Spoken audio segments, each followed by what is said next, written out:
Okay, good afternoon. So today we continue with our um, lecture. Okay, half of it I already covered last week because you know it and I told you already. Okay, about that. But anyway, for this particular slot, we're going to so-called like finish, okay? We will like, maybe we have like 45 minutes, and if we have more time, then I go to the next chapter, not because I don't want to do it any further, because next week it happened again. I don't know, I think our class is very popular. Next week also, half of the slot will be taken by other events. So what to do? Okay, I try to fight quite a lot. So, and in fact, next week, quite important, KG, and as you are aware, the marks quite a lot, like 20 plus something, so don't skip for next week especially. So for this, today we have like 40 minutes or 45, yeah? So I'm going to explain about the slides in translation exposure, so operating exposure, this wrong heading over there. Okay, you learn about the concept of transaction exposure, am I right? The causes behind it, example, because of the contracted of an account, which is account receivables, account payables, and because of unperformed forward contract, remember? Do you recall that? Yeah? And then after that, we talk about the translation exposure, and in fact, translation exposure comes with calculation, but yet, okay, I said that for translation exposure, I ignore the calculation, just the concept of the fundamental part of it. Okay, hari ini today we're going to discuss about operating exposure. Operating exposure more on long-term perspective that you can decide, okay, whether you want to proceed these actions or not based on this your forecasting for the current situation, for the current point, yeah, based on the exchange rate that's going to happen or change sometime in the future. So now, again, the heading is wrong because by right the heading is operating exposure. Yeah, sorry about that. Okay, so this one just like I don't know whether should I call it mini study or just simple explanations about a parent firm and also its subsidiary that the subsidiaries are located at two different locations outside of the United States. So now, consolidation and translation financial result of Ganado, and then you can see here, this is the one. Oh, this is not the one. Actually, it's correct one. That's the operating. What I'm looking for is another diagram. Oh, betul lah, this one. Sorry about that. This is the one. Okay, correct. Oh, it's correct. I need to change. Sorry. Okay. Okay, first of all, I'm going to explain about this lah. But first of all, economic exposure. The first part is the red color difference. This is the main point. Economic exposure measures a change in present value of the firm resulting from any change in future cash flows. Okay, of the firm caused by an expected change in exchange rate, that it will affect the value of the cash flows. Yeah. So actually, economic exposure more on that long-term perspective. Yeah, that's long-term perspective. Okay, so the change then depends on the effect of the exchange. I mean that the magnitude, whether it's the severity of that consequence. Okay, of that changes. Yeah, on the future sales, volume, prices, and costs. Okay, point number 3, we already discussed in week 1. Even a purely domestic firm, what does it mean by pure domestic firm? In Malaysian context, Malaysian firms, it gets the raw materials from Malaysian suppliers, from Malaysian suppliers. and then it caters its products to Malaysian consumers. So everything in Malaysia is Malaysian based. But okay, there is a possibility that firm may be affected by economic exposure if it faces foreign competitions in its local market. Meaning to say that who actually is that? The consumers, where they shift the demand from buying local products to imported products. Meaning to say, even though we are Malaysian firm based in Malaysia, everything in Malaysia, but because of the consumers might change the demand, switch the demand, so it will affect us. Okay? In terms of during that time, maybe Malaysian ringgit has strengthened the United States, so it's cheaper to buy American goods. So we need to say that even though it's not directly involved, but indirectly it will affect it. It will get the firm, Malaysian firm, get affected by this. Okay, meaning to say that as a Malaysian firm, they have to do something, okay, to overcome this. Okay, for example, there is a plan for a specific period. So now the goal is to identify strategic moves or operating techniques the firm might wish to adopt or to enhance its value in the face of unexpected exchange rate changes. Yeah, so this is the key that I want to highlight, because I'm pretty sure before the examination, student might ask me, Miss, what is the difference between transaction and operating? Even though the notes, you can see the notes from here. From here, you can see from the notes. But I'm very sure that before the exam, okay, student might ask is the difference. The difference is transaction exposure, future cash flows already contracted for, but not yet paid or received. For example, I'm a Malaysian firm, and then let's say he's the representative, he is the Joey Ken. Is your name Joey? John, okay, let's say John is the representative of the American firm. Okay? John's firm, okay, signed a contract based on the credit sales to purchase 1 million products that we value as like 1 million ringgit. Okay, so we need to say that the payment, since this one is based on credit, not yet paid, okay, but it's already contracted for. That one is transaction cost. What about operating then? Okay, so operating expected, not yet contracted for. So what? Okay, maybe you highlight this. Okay, transaction exposure already contracted for. I like this. And for operating, highlight the one in the bracket, not yet contracted. So you can see the difference, yeah? Okay? Now, let's check this scenario.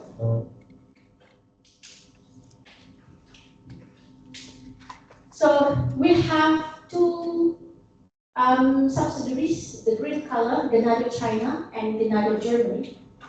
Okay, and this Genado China material and labor costs are in yuan or renminbi.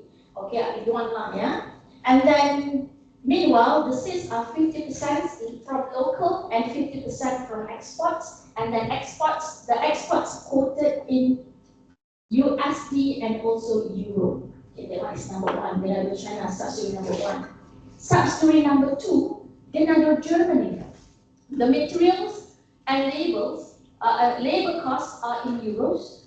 Okay, 50% sales domestic, so meaning that in euro, and then another 50% exports. Okay, that is quoted in euro. So everything in local currency, including the exports. USD, Genado US also the same. So class, up from this, can you see the risk? Which one? Genado China, Germany, or the US? Where you can see the exchange rate risk here. Huh? China, one for China. What about you, Mr. Yellow? China. Okay, you explain. Next to her. Why is that? What do you think so? Because the export is not covered Okay, the exports are not quoted in local currency. Yes, it is. As you can see, this is the issue. Highlight this class. Highlight. Highlight. This is the one that we want to talk here. That will affect operating exposure. Okay, highlight this. Highlight this. Because it is not quoted in yuan or renminbi, in China's currency. Okay? Okay, let's move on to the next one. Okay, one by one. Germany first. But before that example, can you see that?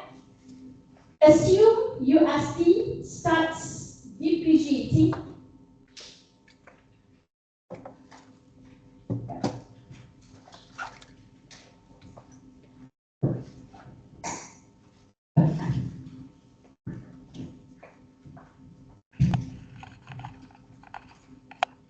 USD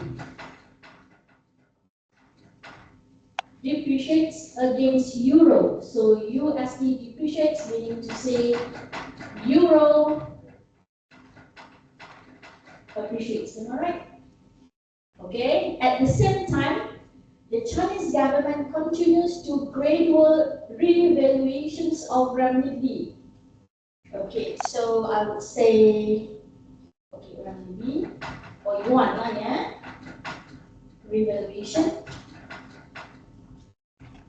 Since yuan is fixed to US, so it's something to do with US. So US devaluation. Okay, it will impact later. Okay, it will impact later. So general situation for Grenada, Germany. Grenada, Germany sales local and overseas export operating cash inflow and materials and labor costs are invoiced in euro. It's already mentioned over here. Okay, Grenada, Germany also purchases components from Grenada, China are invoiced in euro. I think you already noticed that one, yeah? What I want to explain about the effect, yeah? So short-term effect, if this one like does not prolong, yeah? So cash inflows and cash outflows are all in euro. There is no immediate transaction exposure or change. Profitability perhaps is is unaffected, or maybe a very small effect, yeah, in the short term. However, long term, maybe you don't understand about the long term yet. Okay, maybe you keep thinking, what about the long term? Because later on, when we talk about Grenada, China, then you will see the effect based on this. Okay, so long term effect may suffer some higher or expensive input costs if Grenada, China does need push through the price to increase the component sales in order to bring the sales up. Yeah. So why do you think that Grenada, China need to push the price? Okay, later it will be like this. Yeah.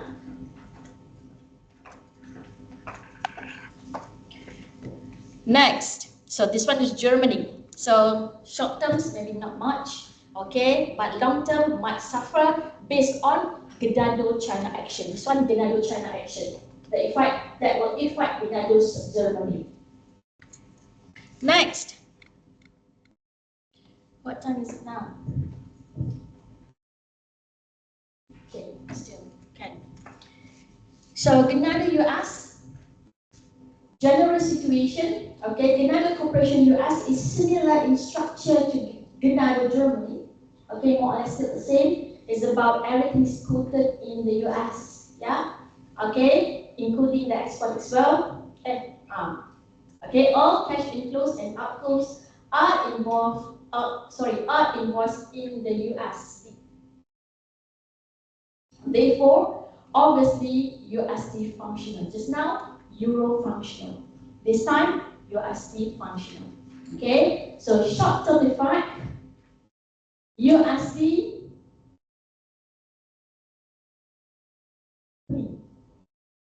Okay, depreciations of USD will not have no immediate short depreciation. USD. Okay, low impact. Okay, short-term profitability is unaffected. And then long term, still the same. Okay, is there any action by the China? Okay, it will affect this in the long term effect. This long term effect is the one that we focus for economic exposure. Okay, input costs from China may rise over time as the Chinese subsidiary tries to regain prior profit margins. Yeah. Okay, now this is the one. Well, even though it mentioned like complicated, more complex, but it's not like so complex. Yeah. Cash outflows, labor, and materials are in yuan or renminbi. Yeah. Cash inflow, however, this is the issue that your friend mentioned or highlighted just now. Yeah. Cash flows, however, are generated across 3 different currencies as it sells locally in renminbi, okay, as well as exporting to both Germany, okay, which is quoted in euro, and also or invoiced in euro, and the United States that invoiced in USD. So Binario China involved 3 currencies: the local currency, home currency, renminbi, okay, euro, and also USD. Yeah. So short-term effect, sales in the US will result in fewer renminbi proceeds. Why is that? Why? I want to talk about this. Sales in the US will result fewer renminbi proceeds. Why? Anyone notice?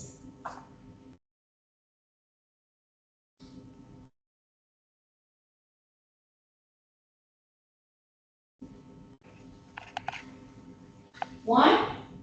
Why do you think the sales from the US will reduce? You're looking this, yes. That's the because the Chinese government revalues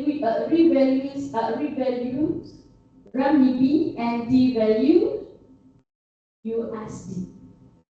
So, simple terms, if as Americans, if you want to buy the products, this one, yeah, you're going to buy the products from China, so you have to prepare more USD, isn't it?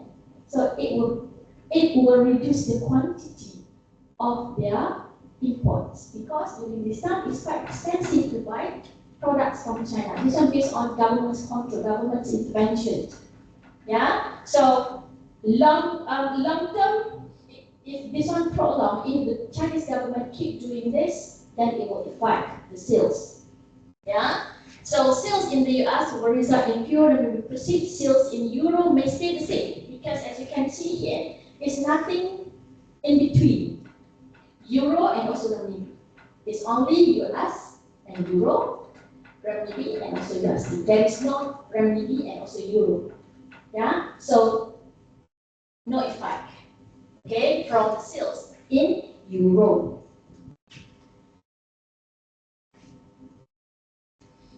Depending relative movement of renminbi against euro. So assume this one constant, so we need to see no effect. General profitability will fall in the short run due to this less demand from the American goods to buy Chinese products because due to these regulations and regulations between renminbi and also USD. So you can explain that in the notes, yeah, in that section. So long term, if the situation prolonged, depending on the market for its product and nature of the competition, it may need to increase the price at which it sells its export products, even to its US parent company. So since the sales will become lesser and lesser to remain competitive, okay, or to remain generate decent sales, so maybe they need to increase the price.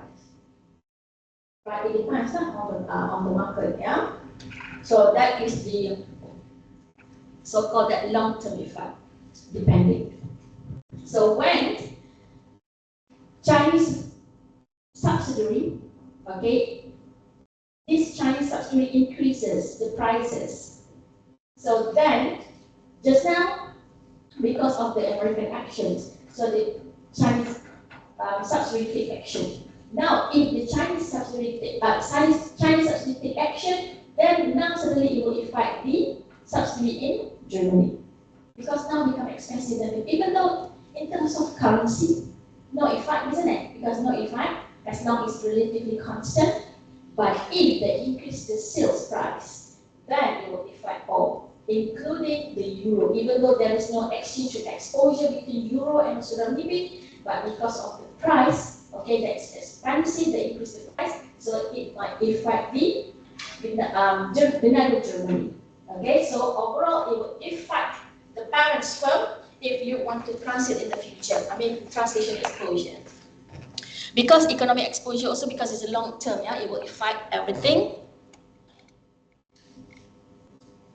So final conclusion from the parents' perspective.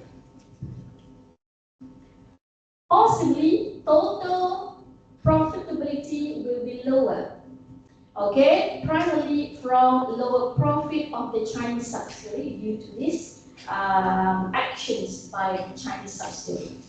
However, a positive impact of translation exposure when you want to translate the profit of the subsidiary euro, okay, from euro to the US, and also from renminbi to the US, okay, to the USD. Because the parent firm, they need to prepare the consolidated income statement, am I right? Yeah? So as profit and earnings in renminbi and euro transit into more USD. Because why? During this time,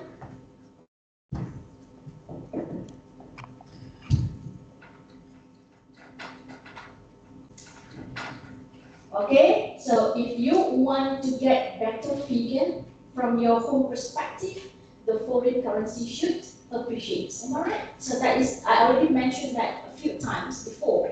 So meaning to say that since euro, okay, is expected to appreciate, renminbi also expected to appreciate. So meaning to say that when you translate, yeah, when you prepare to consolidated firm, so it will increase with higher figures that when you translate from euro to USD, from renminbi to USD. Okay, is there any questions so far? Boleh? Tak boleh? Can? What time is it now? Okay, we still have like 10 to 15 minutes, so I'm not going to waste my time because time is golden. Okay, so so this one is just like so-called like summary, so it's fine. And then YH. So I'm going to explain this further when we go to the hedging strategy or hedging section. Okay, so MNC processes a multitude of cash flows that are sensitive to the change in the exchange rate, interest rate, and commodity prices. Yeah. So however, the last one is the one that I want to highlight here. Even though hedging, we can consider hedging to lower the risk. However, it also eliminates any gains from increase in the value of the assets hedged against that particular transaction. Yeah, so we need to see that yes, you can eliminate, yeah, because you lock using forward or you engage using money market hedge, okay, options market hedge where there's an obligations but not, it's the options but not obligations, but sometimes you miss the opportunity to get more gains, yeah. So the pro and cons, okay, I can skip that. Okay, is there any question?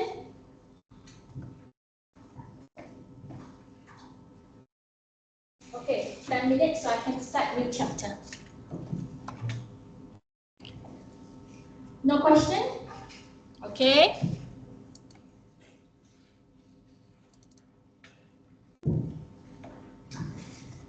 Okay, before I proceed, I'm keen to proceed because next week from 12 to 1 p.m. you have to go ITK 2 code, can't remember. You have to attend talk again. Don't believe me, blame the management. I'm the one just follow the instruction. And then at 1 p.m. sharp, you come back here and then you resume our lecture. Faham ke? You understand or not? Okay, never mind. I'll post this announcement next week, tomorrow. Okay? I'm going to do that tomorrow. So because of we miss 1 hour lecture, so I think that I'm going to utilize this 10 minutes, okay, for this intro, okay? Calculus class, because next week the most important chapter, and unfortunately usually I utilize all the 3 hours, but next week only 2 hours. So never mind lah. Okay, after this introduction, then I will stop, and then you stay for the talk, yeah. Okay, so you already learned about translation exposure. What else? Translation exposure, and just now operating exposure. Okay, now the practical side. Yeah, the practical side.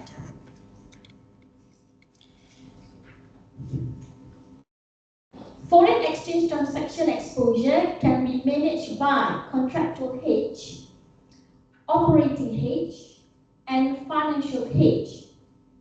So today I'm not sure. I don't think I can continue with that. Okay. So for this okay, make it simple. For this chapter, we cover A and B.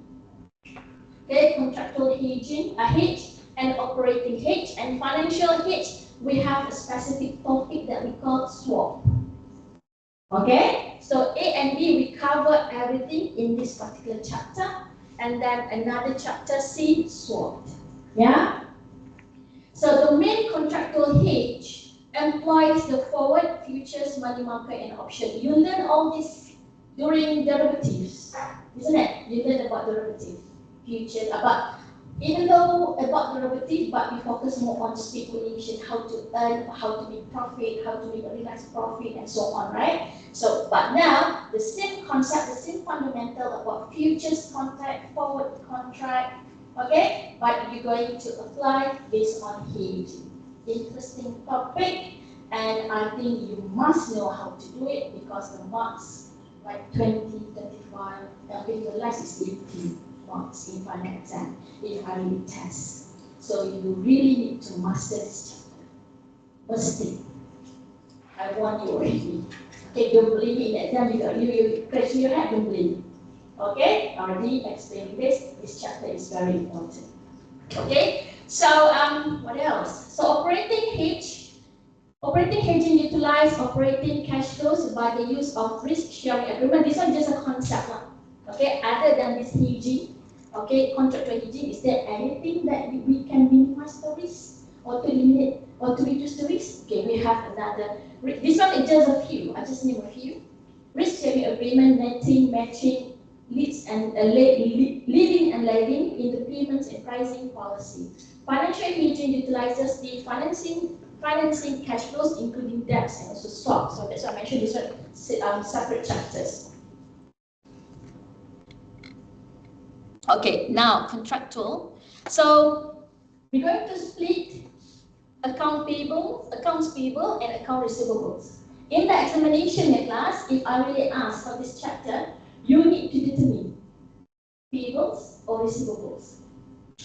There is no way for us to tell you, please calculate this hedging based on this account receivables. It's too easy for your level.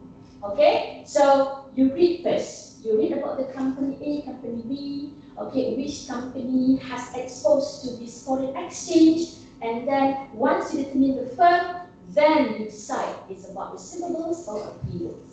Yeah? Okay, now before that, I already mentioned, hedging transaction exposed allow MNCs to more accurately forecast future cash flows so that they can make better decisions about the amount of financing they will need. Okay, these cash flows are affected by exchange rate fluctuation.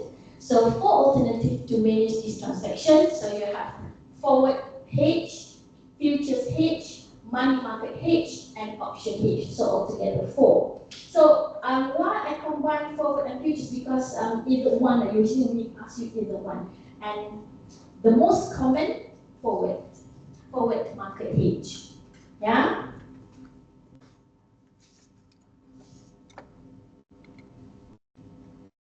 So the first one paper, what time is it now? Miss, are you the speaker? Are you the speaker for this talk or? Okay, right. So you want me to stop for now? Can I get 5 minutes? All right. Then I'll get back to you. Yeah. Okay, no problem. Right. So okay, now the first one I try to minimize at least next week. Not so rush within that 2 hours. Yeah, I hope you understand. So techniques to eliminate transaction exposure, hedging exposure to payables. So example here. Simple concept, and I think if you understand this, that is easy for you to understand the hedging, the meaning of it. If Ganado had euro 100,000 accounts payable due to 1 year, assume the 2-day spot rate, okay, is USD 1.18 per euro. Okay, so 1.18 USD per euro. So the payables was booked. So meaning to say that this US firm, it has an obligation to fulfill this payment in the future. And this payment is invoiced in euro. So this Ganado, okay, still Ganado, so faces this kind of exchange rate, okay? Yeah. So if we assume when we contract that, yeah, the payment 100,000 euro to be paid 1 year from now, but if based on this 2-day spot rate, which is 1.18 USD per euro, basically you must assume the exchange rate is constant, okay, or remain unchanged until 1 year from now. So we believe that by right you need to pay 118,000 USD. That one. Okay? How certain are you? Are you sure that this is the payment, exact payment? No, because 1 year from now anything could happen. Where the fluctuation between euro and USD is something you can forecast, but 100% accuracy is not there, isn't it? Because it depends on that maturity of that time.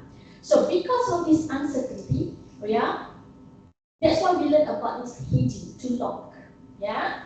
So now, however, if the expected spot rate in 1 year to be, okay, suddenly it's different from 1.18 to 1.21.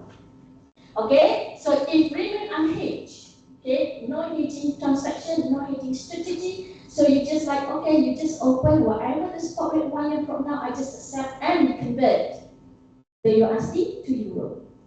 Yeah, so the payment 121,000. Yeah, then foreign exchange loss. Supposedly you need to pay. Ganado needs to pay 118, but now Ganado has to pay 121,000. Loss, right? I mean, like, not to say loss, means that you have to pay more than what you expected for when you sell the contract 1 year before. So it's a cost for you then. This is a cost because you need to pay 3,000 extra, or we call it exchange rate loss on the sales. Yeah. This amount, however, the green color uncertain, as I mentioned earlier on.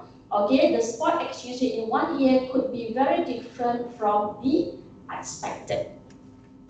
So for this one, you can see that the same meaning, okay? So do nothing, and then this one, if no change, okay, then you just pay whatever you contracted for 1 year from now. But as I mentioned, if you add euro appreciates, meaning to see that you have to pay more. If euro depreciate, then it's a good thing because you pay less than what you contracted for. Okay, so this one is the one. This one, yes, this one something that you prepared. But this one is your bonus, this one is your cost. Yeah? Okay, I think I need to stop now then. Yeah, it's about the time.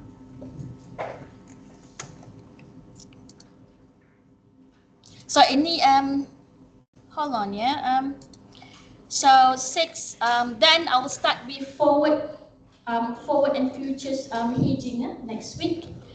And then the rest. I think because we have, like, as you can see, we have 48 slides. So we have to cover quite a lot next week.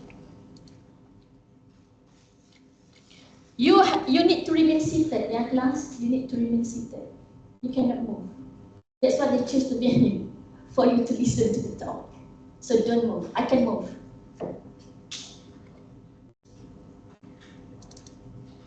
Okay, scan for your attendance, please.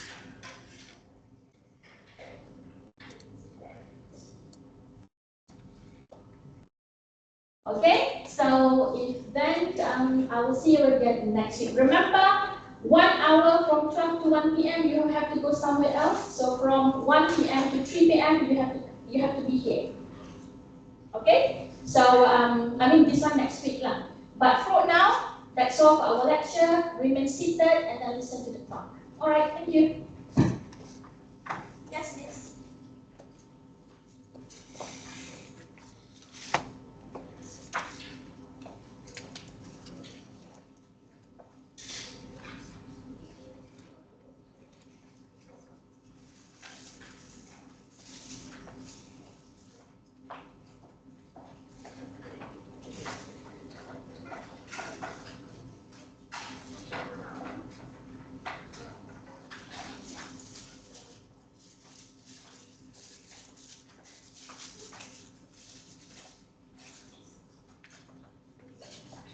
Are you done with the QR code?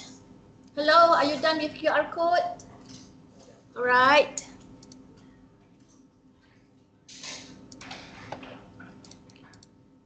Okay, for